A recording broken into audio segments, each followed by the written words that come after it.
In this video, I'm just going to show you how to put a drill bit in an impact driver. Now, impact drivers, as standard, come with this little hex lock. So they'll fit drill bits that have this hex shank on the end.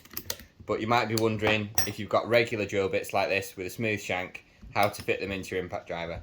Well, there is a way, but you'll need to buy one of these adapter chucks. So this is a standard drill chuck, but on the end, it's got a hex shank. So simply, as you would with a hex shank bit, if you don't have these hex shank bits, you could buy a set if you were doing lots of drilling, or if you had a load of old bits, simply take this hex shank chuck, click it into your impact driver. Now you've converted it into basically a cordless drill. Widen your chuck, insert your standard wood bit, and then you can drill your hole.